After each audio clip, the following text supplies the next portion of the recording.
खोटी माहिती दिलेली आहे, त्यांच्याकडे असलेली प्रॉपर्टी त्यांनी लपवलेली आहे, स्थावर जंगल मालमत्ता त्यांचा इन्कम त्यांनी लपवलेला आहे, एवढंच त्यांनी पतीला पण लपवलेला आहे, पतीच्या नावापुढे नील लिहिलेलं आहे।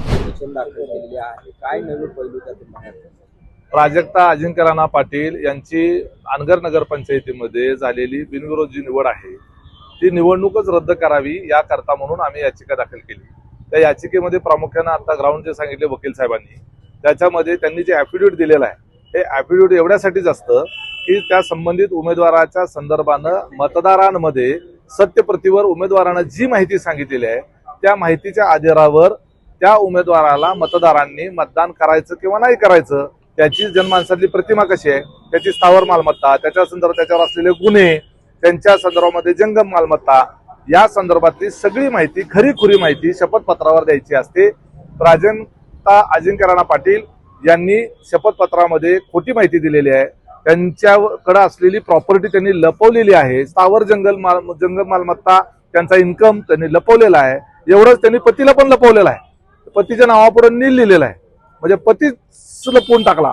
आणि त्याचबरोबर त्यांचे पती अजिंक्य राणा पाटील यांच्याकडं शेकडो कोटी रुपयाची प्रॉपर्टी असताना 0 रुपयाची प्रॉपर्टी म्हणून दाखवलेलं आहे।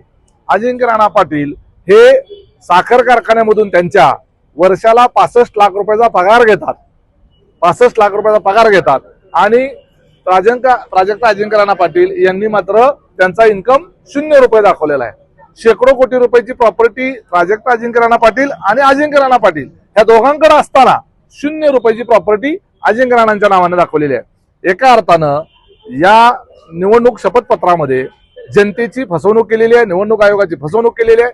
त्यामुळं यामध्ये उमेदवाराला आणि मतदाराला असलेल्या कायदेशीर अधिकारामध्ये निवडणूक प्रक्रिया संपल्यानंतर देखील न्यायालयामध्ये दाद मागता येते तशी प्रोव्हिजन आहे।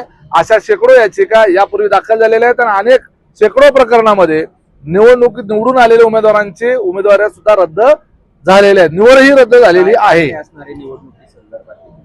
प्राजक्ता अजिंक्य राणा पाटील यांची नगराध्यक्षपदी निवड झालेली निवड रद्द करणे हीच आमची मागणी आहे। निवडणूक का फक्त नगराध्यक्ष पदाची? नगराध्यक्ष आम्ही आता प्राजक्ता अजिंक्य राणा पाटील यांच्या विरोधामध्ये याचिका दाखल केली आहे, त्यामुळं पर्टिक्युलर त्या नगराध्यक्ष पदाच्या संदर्भामध्ये ती याचिका आहे।